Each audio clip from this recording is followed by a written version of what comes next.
all know a guy who only occasionally shaves for big occasions, and it's because that occasional shave really hurts. It's the time of year for big occasions, and yet there he is, suffering with that cheap drugstore razor. Let's help him out. Henson Shaving's line of razors, built with aerospace precision, deliver a smooth shave your dad, brother, and even son can enjoy, eventually. With replacement blades just 10 cents each, you'll buy it once, and they'll use it for life. How's that for the perfect gift? Celebrate with 100 free blades on your first purchase, and no subscription headaches. HensonShaving.com/holiday.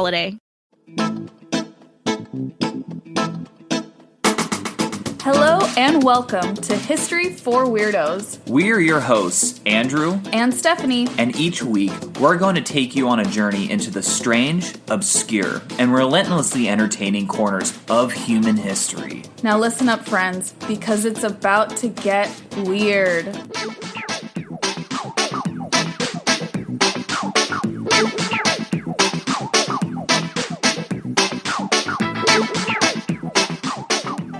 Welcome back to another episode of History for Weirdos. What's going on, weirdos? Woohoo! We're very excited for episode number 49 for many reasons, but I'm excited to hear what you have to say, babe, but also because the next episode is our big 50th. I know, our 50th anniversary, not anniversary episode. Every time I say 50th episode, I always want to say anniversary. I can guarantee you there's no one who has a 50th podcasting anniversary that is right true. now. No one's been doing it for 50 years. Maybe 50 days, but yeah, no. Okay, our 50 episode anniversary podcast which episode. Which is a big milestone, and it's because of you all who, encourage our delusions as we sit here and talk about some cool history or some weird, cool history. Weird history. So thank you very much. And we still have, I think, a few slots open for questions. So if you have any last minute questions, throw them our way and we'll add them to the list. Yes. And now, my love, what are you going to tell us about today? So without further ado, let's just get into this. Yeah. Mm-hmm. Okay. So, today actually I want to talk about the story of one of the most powerful women in the history of the Roman Empire. Ooh, that's exciting. Yes, and it's interesting because she was a Roman, but not a Roman. Oh. That distinction as the Roman Empire kind of, transpires and, progresses, just gets more and more kind of muddied. Yes. Yeah, because it just becomes, it's a multi-ethnic, transcontinental identity. Yeah, identity. Yeah. It's very complicated, but I'll try to spruce it up and make it as clear-cut as possible. Okay, I'm excited. So she fostered an intellectual environment in her court, which was open to scholars, philosophers, and was tolerant of religious minorities. Yay for tolerance! Yeah, so she was pretty, unique from most rulers at the time. I mean, tolerance was not a vibe in the ancient world. Yeah, typically. Yeah, sometimes it was, typically not. Typically not. So she rebelled and became an empress in her own right. I like her already. Yeah, her name was Zenobia, and she was the empress of the Palmyrene Empire. I've never heard of Zenobia or the Palmyrene. Yeah, Palmyra, it's from the city of Palmyra or Palmyra. It doesn't really matter. But yeah, it was very short-lived, so it's understandable you haven't heard of it. Oh, I'm really intrigued. Yeah. So even to this day, she's considered a patriotic symbol in Syria. Oh, very cool. Yeah. Okay, so that's the region that we're in? Yeah, so okay. We're in, present day, Syria. Mm-hmm. So it's the Eastern Mediterranean. Okay. So Julia Aurelia Zenobia was born and raised in Palmyra, Syria, in around 240 AD or CE. Mm-hmm. I'm going to say AD for the rest of this episode just because it's Latin and we're talking about Rome, so it kind of makes sense. Very appropriate. Just very cut to the chase. What a nice attention to detail. Right. That I never would have noticed if you had switched back and forth or not. Yeah, you definitely wouldn't notice. No. So her early upbringing is pretty obscure. Mm-hmm. She most likely had some noble ancestry. Well, she definitely had some noble ancestry and was certainly highly educated, knowing Egyptian, Greek, Latin, Arabic, and Aramaic. Jeez Louise. So she was a smarty pants. Yeah. She claimed that she was a direct descendant of Cleopatra, but it is unknown if she meant the last pharaoh of Egypt, Cleopatra, or the much less well-known Cleopatra Thea. Oh. Still a big deal, just not like Cleopatra. Right.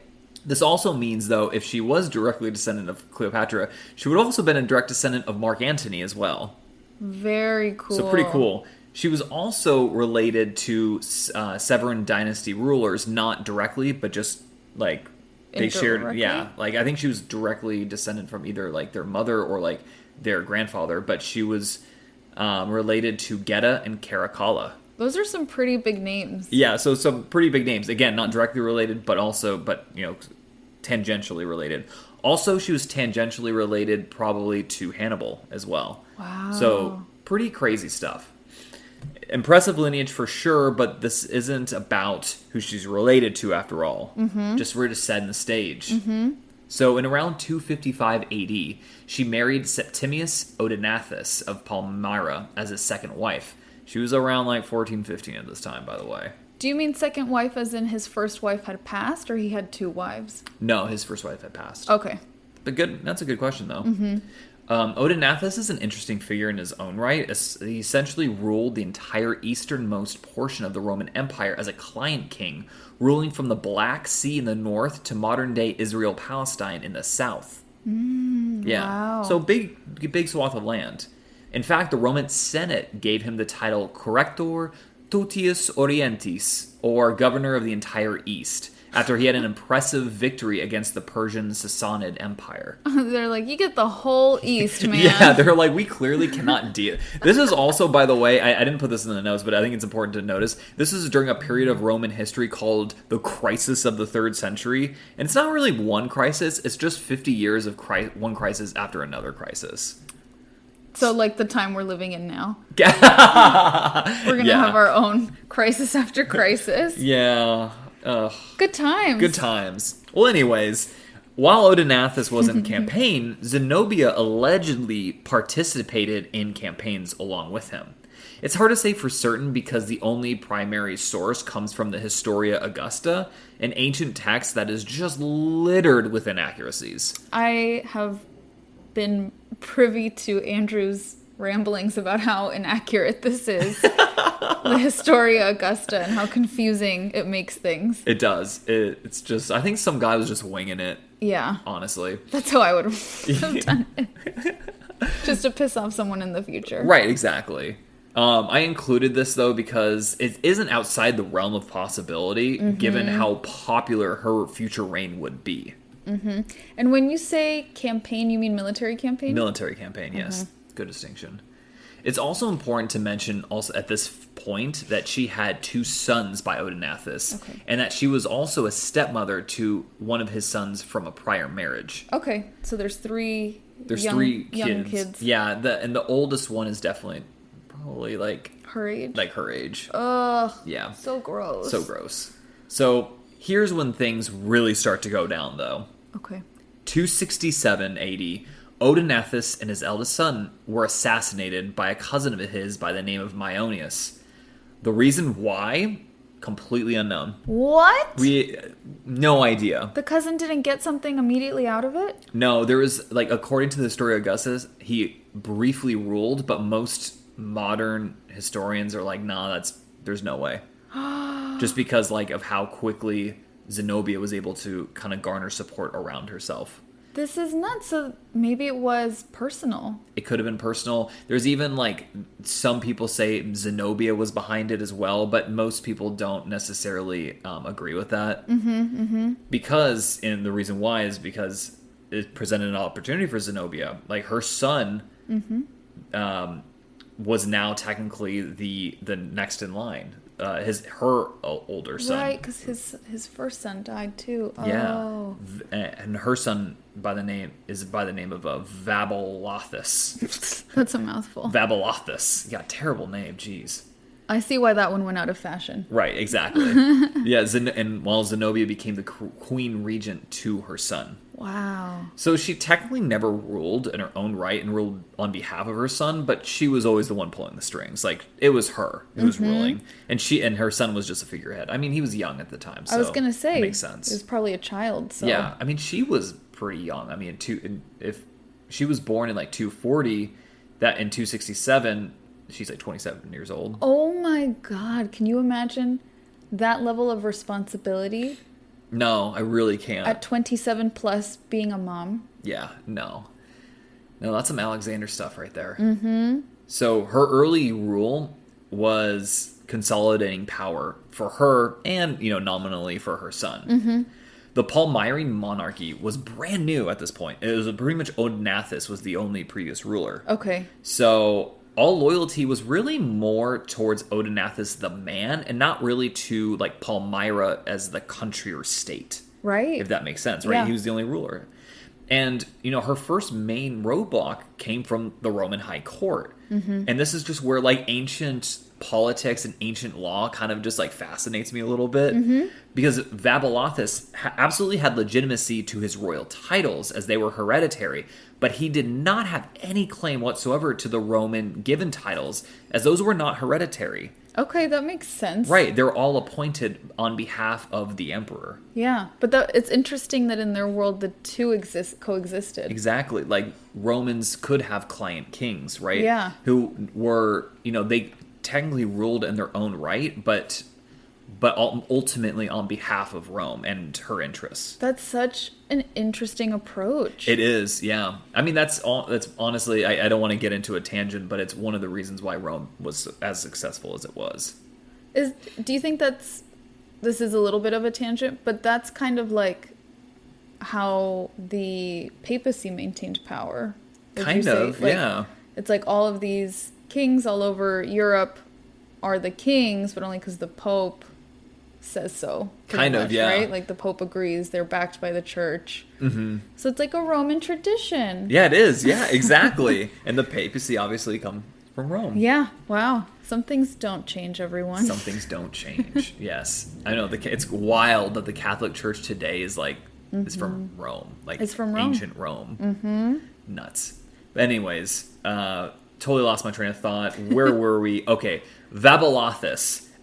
Yeah, again, absolute legitimacy to his royal titles, not to the Roman titles that were given to his father. Mm-hmm. Nevertheless, Zenobia not only gave her son the royal title King of Kings, which dates back God knows how long. Love it. But that of Corrector, which first put her in the crosshairs of Rome, as that was a Roman title. Okay. They were not stoked on her. And obviously, as you had stated earlier in the episode, she is someone who is politically aware because of her family, and she's well educated, so she knew what she was doing. She knew exactly what she was doing. Okay.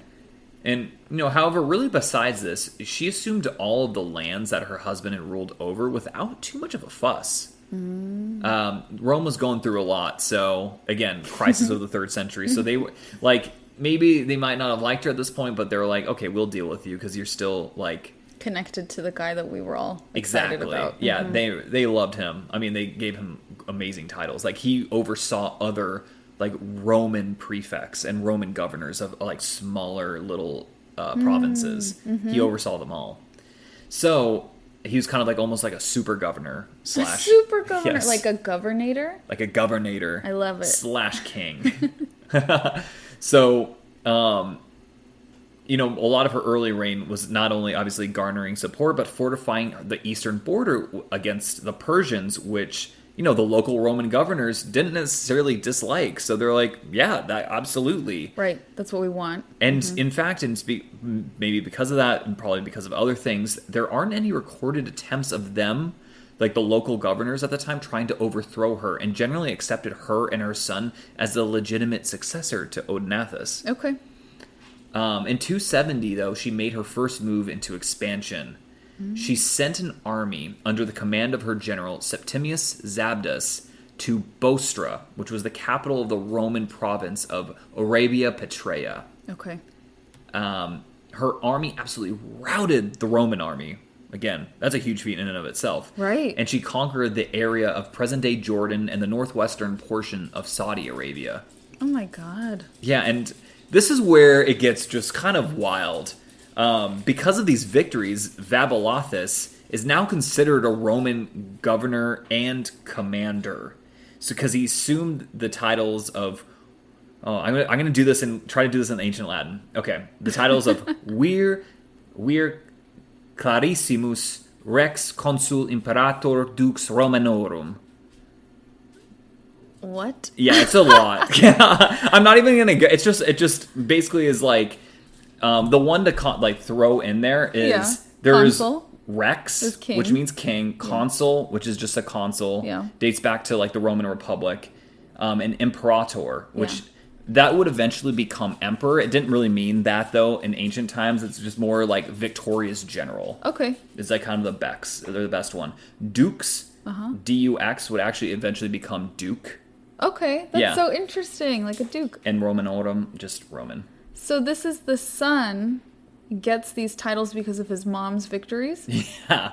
Okay, that makes sense. Yeah, it's so confusing, but just don't think about it too much. Just know that titles were just weird, and they're wild back in the day. Yeah, it sounds like it. So all of this, that he inherited all this while technically still being subordinate to the emperor in Rome. Mm-hmm. Very complicated affair. Mm-hmm. The coup de grace comes later, though, when Zabdas invaded Egypt and conquered it for Zenobia, and nominally for Vaballathus. Yes. It was particularly easy because Rome was going through a succession crisis, which took attention away from the province. Mm-hmm. And at this point, Zenobia ruled over territory that covered the entire eastern Mediterranean coast from central Anatolia, northern Mesopotamia, the Levant, part of Arabia, the Sinai Peninsula, and now Egypt. Wow. So just a massive, it is an empire in its own right. Yeah, that is an empire. It's massive. It would be absolutely massive by today's standards. There's most countries in that area aren't even nearly that big. Mm-hmm. So this was the high watermark of her empire, and now it's probably a good time to, maybe take a step away from her conquering. Okay. To speak about like her leadership style and what was going on like in just the everyday, or I guess her court. Okay. Maybe not the everyday lives of people. We don't really know too much, but her everyday. So she saw an empire of Semitic peoples, Hellenistic ones, and many other ethnic groups. Mm-hmm. So very, very diverse. Mm-hmm. She was incredibly religiously tolerant and did not really favor any sort of particular religion or cult, and allowed them all to exist, including Christians and Jewish folks. Wow. Yeah, which was, everyone might be thinking, well, duh, but no. This time, that's pretty rare. Yeah, and Christianity at this point is seen as a cult shoot off of Judaism, right? Yes, that's correct. It's starting to gain a lot of popularity, but still, you'll still see a lot of, later even Roman emperors still persecute Christians. Of course, because they were weird and they liked helping sick people. Yeah, that's weirdos. Poor people. So she carefully crafted and projected an image of a Syrian monarch, a Hellenistic queen, and a Roman empress.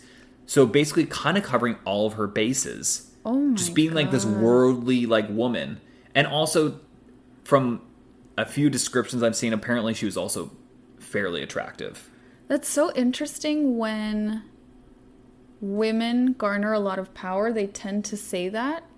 And I've seen cases, like a few where that's not true. Cleopatra's a really... Right. This is not me trying to diss Cleopatra, you guys. Like, I swear. But just the way they describe her is so different than the images we have of her. I wonder if it's just their magnetism. Mm-hmm. And particularly that they're such outliers and that they're women. Right. That people are like, oh yeah, she's beautiful. Like they need to ascribe some sort of like physical attribute. Yes. Yeah. Yes. Which is so interesting. I wonder if she was. Yeah. Apparently the ancient descriptions of her, around the same time, were fairly positive. So. Mm-hmm. And they went into detail about her dark hair and yada yada yada. Yeah. I didn't write it down in my notes, but I was just like, huh, funny. Yeah. No, it could be totally possible. I just think it's interesting that that's always the case. Right. And it's not always the truth. Right, exactly. Yeah.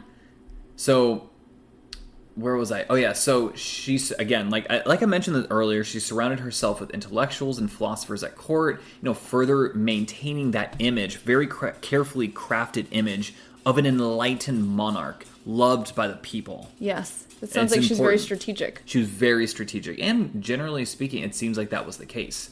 So, in fact, Palmyra is becoming the biggest thought capital in the Mediterranean, even supplanting Athens for a very brief period of time. Wow. Yeah. Oh my God. And that, Palmyra being so new and Athens being so old. Right, exactly. Athens was incredibly old by this point. However, all good things must come to an end. No! Oh, yes. And so remember that ascension crisis that Rome was having earlier on? Yeah. So, well, that's coming to a close now. Okay. And the winner of that little civil war was a Roman general by the name of Aurelianus, or just simply Aurelian. Oh, the dude that likes walls? Yes, the Aurelian walls. So, this is a perfect... Sorry, not likes walls in like the Trump Mexico border way. No, I was making a joke about the Aurelian wall. Yeah, it's a nerd joke. Very beautiful. I've seen it in person. And still stands to this day. And still stands to this day. So, and this is just a perfect example in history where an exceptional leader like Zenobia, no matter what she does, is still just eclipsed by someone possibly even more brilliant. Wow. Which is just, you see this a few times in history. Another one that comes to mind is like Pompey Magnus. Yeah. But being eclipsed by Julius Caesar. Yeah. And there's one in Mesopotamian history. I don't even remember the guy's name, but he's eclipsed by Hammurabi. That's so interesting when that happens, to like, you're still so amazing and so exceptional. Right. But someone else is going to still supplant you. Exactly. That sucks so much. Like, it's crazy because you get to a point, Lugal Legazi. That's a great name. Of course, you didn't just make that up on the spot. Yeah, I know. Well, yeah, Lugal in ancient Sumerian means king. Oh. Fun fact of the day. Oh, yeah. There you go, weirdos. Fun fact of the day. Now you can say at least one word in ancient Sumerian. Yes. History of Weirdos podcast, you're welcome. There you go. So yeah, Lugal Legazi being supplanted by Sargon the Great. Okay, anyways, I'm done with examples like that. Just know that this is it's just a crazy time. And what are the odds that someone would be able to, like you said, eclipse her? Right. And guys, just to give you an idea of how great everyone thought Aurelian was. Mm-hmm. His title given to him by the Roman Senate, so not to himself, by the Roman Senate, was Restitutor Orbis, meaning restorer of the world. Wow. So, I mean, they had a high opinion of him. Let's just say that. He was Mr. Popular. Yes. So, in 270 and 271, Zenobia was minting coins with her son and Aurelian. Okay. So, her son on one side, Aurelian on the other. Okay. Deferring to Aurelian as the senior leader. However, that eventually stopped, and in late 271, coins were minted with her son being hailed as Augustus. Or emperor. That's basically just going into full-blown revolt. Yeah. That's saying, at best, for Aurelian, it's her son is on equal footing, which is, for someone like Aurelian, that's a big no-no. Yeah. So this was the beginning of the end for Zenobia. Aurelian marched through Asia Minor, present-day Turkey, and fought a series of battles against Zenobia's forces. Zenobia, meanwhile, marched all of her troops from Egypt all the way north to northern Syria, the heartland of Palmyra, because if Palmyra falls, everything falls. Right, or Syria falls, everything falls. Aurelian fought an army led by Zabdas, who had previously been undefeated at this point. Zabdas' army, however, was routed at the Battle of Emei in May of 272. Mm-hmm. He fought a 70,000, he, as an Aurelian, later fought a 70,000 strong army led by Zenobia herself at the Battle of Emesa, either in the same month or in the next month in June. They nearly even routed the Romans at this point, but were ultimately unsuccessful. Wow, that's insane. And the Roman army around this time had only about 50,000, I'd say. And Zenobia's had 70? Yes. I mean, it also just goes to show that, Aurelian was probably one of the most brilliant and underrated military leaders of that kind of that all of probably classical and late antiquity. Mm-hmm. I guess he's more late antiquity, but still. Zenobia, after the battle, fled to her capital city of Palmyra, and for a short time waited out a siege by the Roman army. Mm-hmm. She eventually decided to flee under the cover of darkness towards Persia, her former hated enemy. What? Yeah, at this point, it's what else? What has she got to lose? However, Aurelian learned of this plan, and a contingent of his army eventually caught up with her before she could cross the Euphrates into Persian territory. She must have been really scared to be caught. Yeah, I think so. At this point, there are like a half dozen different stories as to what happened to her. The most likely, though, is that she probably had to endure some sort of series of humiliations, including dressing her up as a camel. What? Yeah, I guess that's a big diss back in the day. To be a camel? To be a camel. I don't know, man. Camels are pretty cool. This woman was a queen. Now she has to dress up as a camel. That's such a weird punishment, but okay. I mean, I literally put in my notes, I don't know, guys. The ancient world was weird. Yes. We did know that she was almost certainly present at Aurelian's triumph in Rome around 274 and was paraded about. Oh. After this point, though, nothing is known for certain. Some accounts say she was just beheaded, but others say she lived on in obscurity. The Historia Augusta, and remember, take this with a grain of salt, says that Aurelian actually gave her a villa near Hadrian's villa in present-day Tivoli, Italy, where she lived out the rest of her days. In fact, according to this account, her house would eventually become a tourist attraction for Romans. And I do like this account, to be honest. That's my favorite one. I mean, after enduring so much, like, humiliation, you know, being someone who was so incredible, an amazing ruler, and then to be subjugated to humiliation, you'd hope that she at least got a really nice villa somewhere. Right, and it's, like, next to Hadrian's villa, so it's, Yes. like, beautiful little area. Yeah, but she was probably beheaded, babe. Yeah, no, I like refuse to believe it. I refuse. But on the other hand, she does seem to be, just like I said, extremely magnetic and smart and strategic. I'd imagine charming for so many men of her time to rally around her. Maybe she did talk her way into a villa. It's very possible. I like to think that she did. And I didn't put this in my notes because it's not really directly related to Zenobia, but eventually, so Palmyra was spared during her rebellion. Okay. However, they revolted again. Oof. And then Aurelian destroyed the city. And it never really got back to prominence ever again. Oh, that's so sad. Yeah. And and a lot of it was like in remembrance of Zenobia. Like her. That's why they revolted again? Yeah, exactly. Oh my gosh, I'm thinking she's dead then. No! Because then, if she were not deceased at that point, he would have removed her from this planet. Is a nice way of saying, like, no. After, right? Because maybe they still had hope. Right. Or that's why they rebelled again. Mm-hmm. That's really interesting, though. After everything, to be spared and to be like, phew, okay. Right. We survived that one, to still try to fight against them. I know. It's crazy. That's fascinating. Her legacy is very divided, and I find that actually really fascinating. So in some context, she's seen as like a feminist icon, a national hero, and a woman of the people. Mm-hmm. Whereas other valuations of her are far more critical, calling her a power-hungry warmonger. So calling her a man. So, and again, like according to few sources, she was very attracted, just adding to the overall mysticism and romantic outlook of Zenobia. Yes, she's quite a romantic figure. Yeah, and again, if it wasn't for Aurelian, like who was just absolutely magnetic and just an icon in his own right, you know, her story would be probably very different than what actually happened.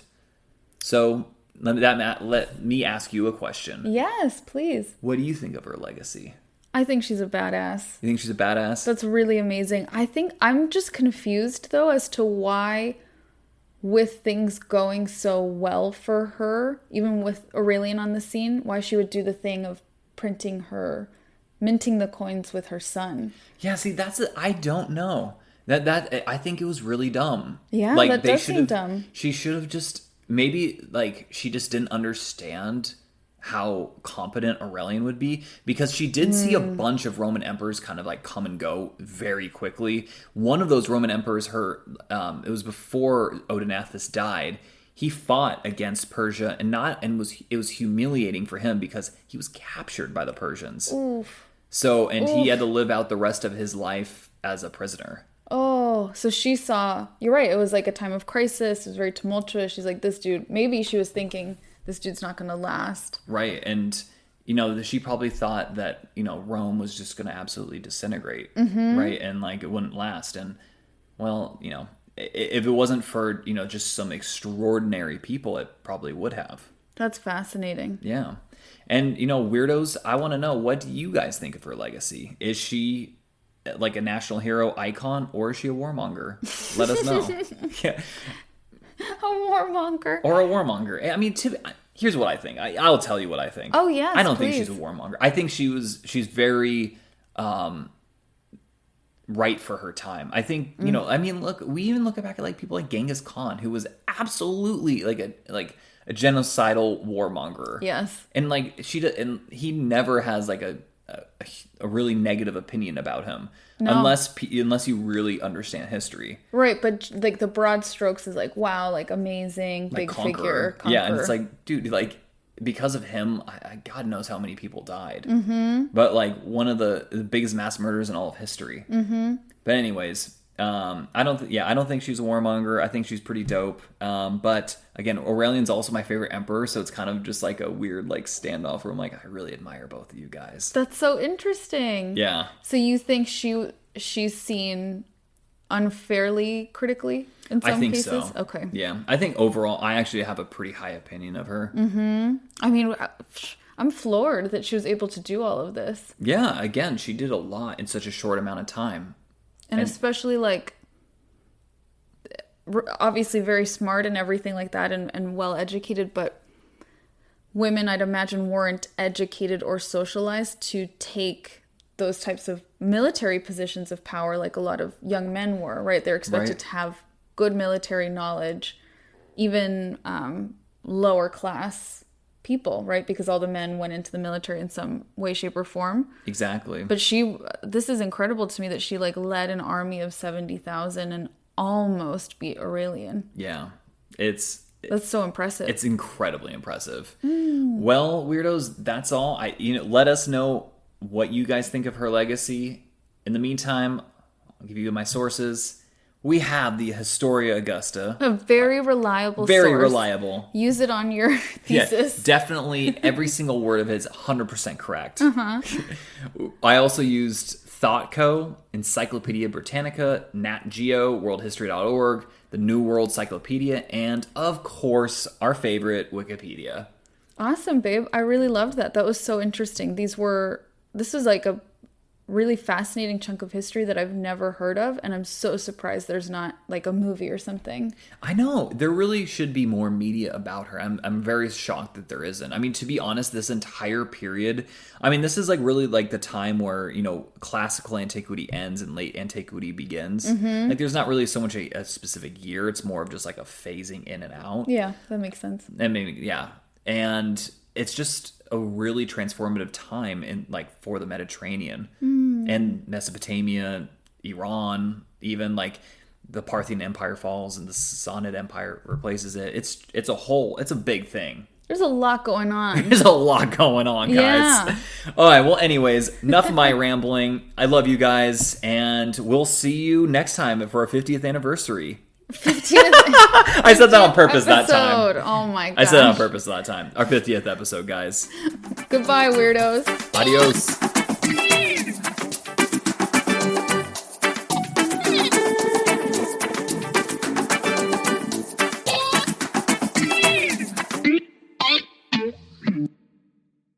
We all know a guy who only occasionally shaves for big occasions, and it's because that occasional shave really hurts. It's the time of year for big occasions, and yet there he is, suffering with that cheap drugstore razor. Let's help him out. Henson Shaving's line of razors, built with aerospace precision, deliver a smooth shave your dad, brother, and even son can enjoy, eventually. With replacement blades just 10 cents each, you'll buy it once, and they'll use it for life. How's that for the perfect gift? Celebrate with 100 free blades on your first purchase, and no subscription headaches. HensonShaving.com/holiday.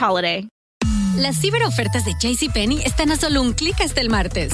Encuentra ahorros en jcp.com y acaba con tu lista de regalos, con miles de ofertas como hasta 60% de descuento en mantas térmicas y decorativas, o ropa de invierno para todos desde $14.99. Consiente a esa persona especial con joyería con diamantes y piedras preciosas Yes Please a solo $19.99. JCPenney, celebraciones que valen la pena. Ofertas válidas en selección de estilos hasta el 28 de noviembre, solo en línea. Aplican exclusiones. Las ciberofertas se excluyen de los cupones. Detalles en jcp.com.